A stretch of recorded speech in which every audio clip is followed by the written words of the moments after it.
Get back. Give me some Get Back. James Brown. It's the 70s mix with DJ Always. That's it. It's Reach Around Radio. Pay it back. It's your boy Speedy. All the ladies in the house say hey. Hey. Yeah. Hilarious. I'm Speedy. Jive turkey sucker. Okay.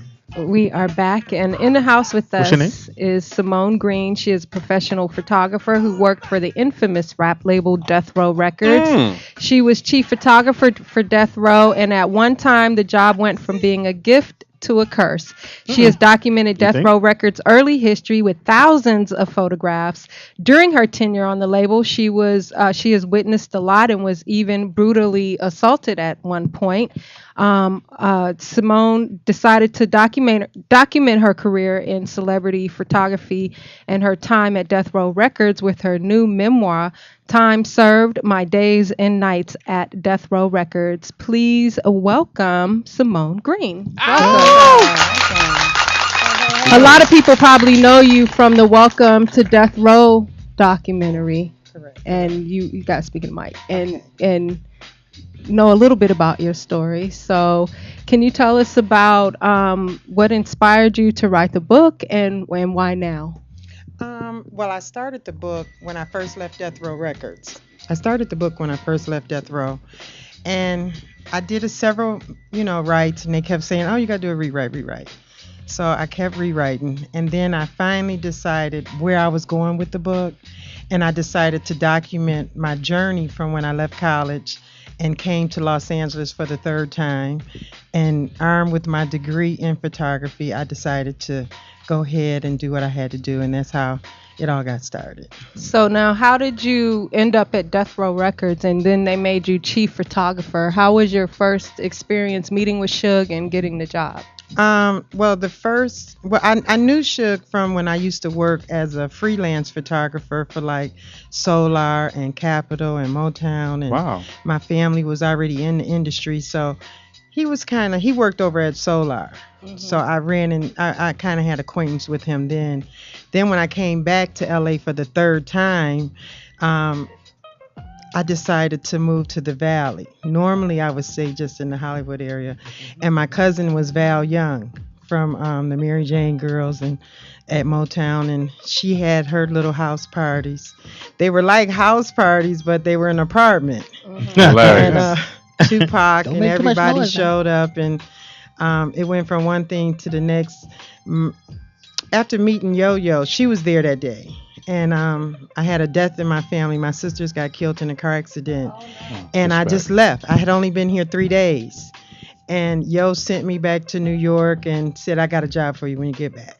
So by the time I got back, she had me working with her as her road manager.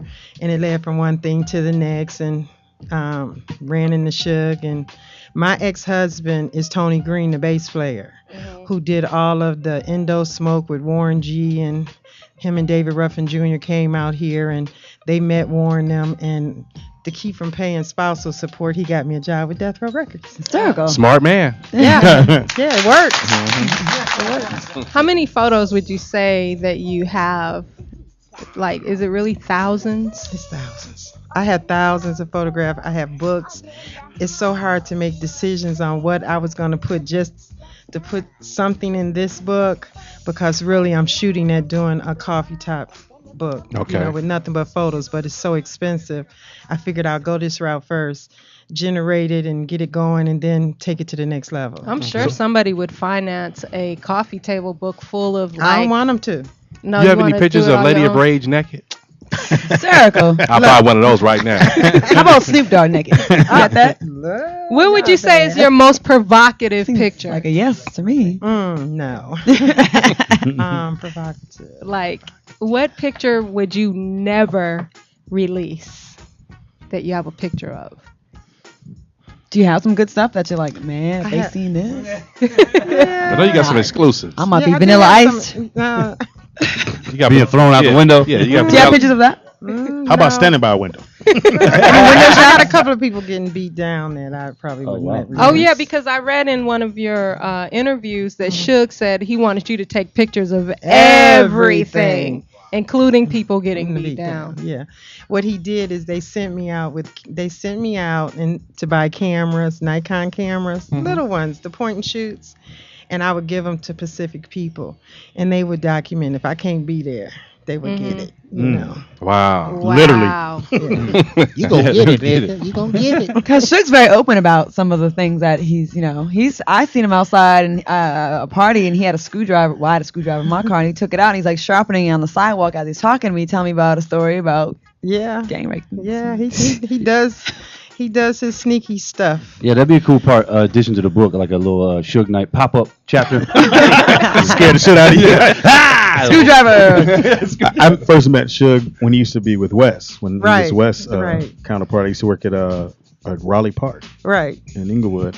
And I remember Wes would come by and Suge would be with him all the time, 24/7. Well, you know what's really strange about that is I used to hang at Venice Beach all the time because I roller skate up and down the beach, and that was Wes's hangout. Yeah, sure was. So Yeah. when Wes found out that I was working for Death Row, it was the first event. Well, it was the second event I did. They did a Mother's Day affair in Beverly Hills. Where he invited underprivileged mothers who didn't really, they need to have a good Mother's Day. He had a good side. Yeah, and he he used has to a do good that. side and a He used to bad do side. that every year. But most people do. Right. And Wes, I walked in and Wes said, "What you doing here?" And I was like, "I work at Death Row." He was like, "Get out of here." Wow. So that kind of threw him off guard because. For those who don't know, Wes, at one time, every concert here, he was the man for security. Yeah. Right. He was head of security. You had to have him and they used to wear the yellow jackets. That's how you knew it was a Wes event or he was involved. And he had got the contract for every concert that came to LA or came to Coliseum. He had that contract. Yeah, he did. What's the best and the worst thing about working for Death Row? Give us one great thing, one horrible thing. The best thing was that Suge was never late on a check. I love getting that check. And then the worst thing Getting that was check? the worst thing was not getting that check. I think the worst thing is when he signed my check in red and I knew something was going to happen and I didn't just know what it was going to be. In Signed red? your check in red. You know how Yeah, you can't. They won't cash a check in red ink. Did you know that? Yeah, well, they cashed it. They did? Yeah, they cashed normally it. She with the Knicks. Oh, my bad. It So was when you said you knew something was gonna happen because he signed it in red, I I mean, just had a gut feeling. Yeah, it wasn't woman, ink. It wasn't regular. it was intuition. Yeah. Woman's Speaking of intuition. that, what led up to the incident where you were abused or assaulted by Suge and from some other female? It was a female. He had somebody videotape it. He had everybody was there. Everybody was present. Why did he attack you? That's the part of the book you gotta buy. Oh, okay. So it's But in the I'll book. tell you guys Okay. there. But Off the air. Off the air. Okay. Yeah, because I did But it's in the book. But it's in the book. I did a little research to find out why he did it too, because in the beginning I didn't put two and two together because I kind of panicked and I was waiting on the police who never came and just a lot of things was going on, but I really didn't know the grasp of what was really going on. And then he came to Atlanta and I just happened to go to Lisa Left Eye's funeral and Lord behold, he was there and at my church. And this is after the incident? This is 10 years after 8 or 9 years after And the how was incident. that? Did he say anything to you? He didn't say anything to me at first because I didn't see him at first.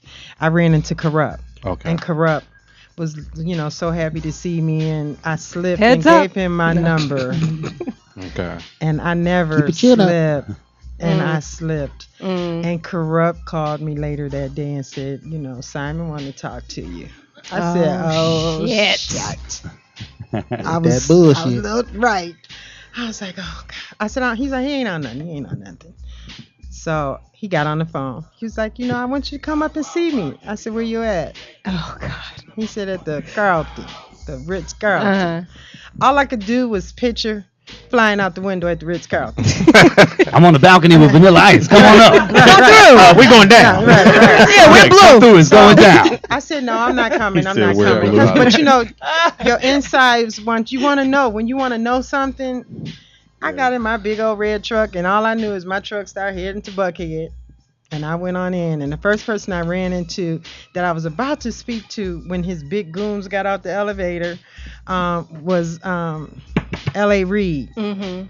And I said, well, at least maybe he'll remember seeing me, you know. Wow. And the guys got off the elevator and pat me down like I was going to finish him off, right, or something, right? And pull that TV I up went right on there. Let me up. see what's on there. And so, what was that like? Was he cool with you, or what?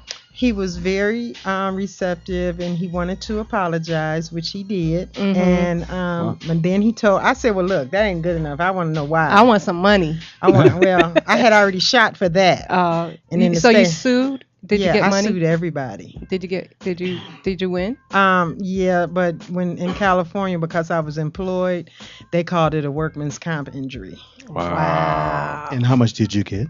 You don't Workman's ask. comp injury.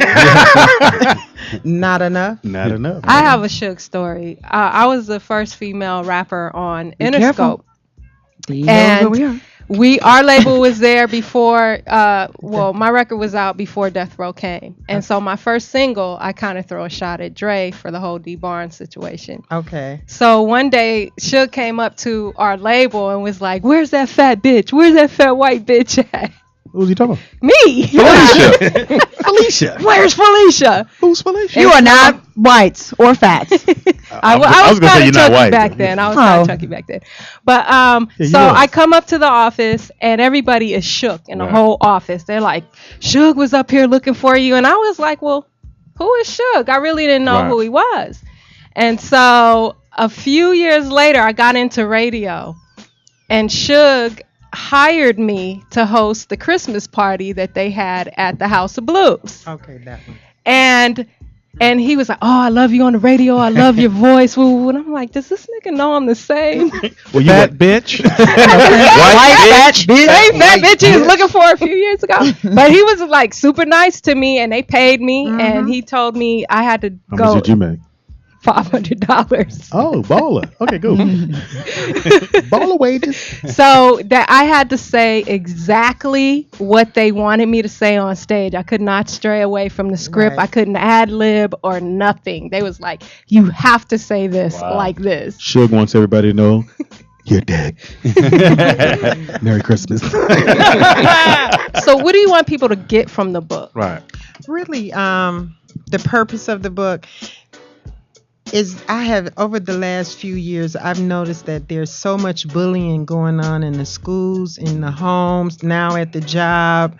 So I decided to attack it from that side of it, because I had got bullied in high school and grammar school, and I'll be damned if I'm going to be bullied at work. You tell them, girl. And the police didn't show up, and I was like, okay. Now, my cousin was Melvin Franklin from the Thames. So when the incident went down, Melvin was like, okay, this is what we're going to do. I'm going to call in the Claremont Boys. I said, The Claremont Boys. They from Detroit. Oh, you Okay. see? So they But from using their real Detroit. name. So they're Yeah, I'm like, Leroy. It's Larry. right. And Lawrence. And they look like that, right. And before all that could happen, Melvin died. Oh. sorry to And hear I packed up and I just said, okay, I'm going to call a truce until I figure this out. Right. So this is my third time back in Los Angeles, and this time with the book. And Yo-Yo brought me in for this particular event that she was having with her school kids. Okay. So And the the book is book out is there, called Time Served. the book is called Time Served, My Days and Nights on Death Row Records, and it's on Amazon. And it's also at deathrowtimeserved.com. You can order it. Okay, we're going to take a quick break. If you guys have any questions for Simone, Call in. call in Sure, call in. 323-247-7443, and we'll be right back. It's a thin line between love and hate. It's a thin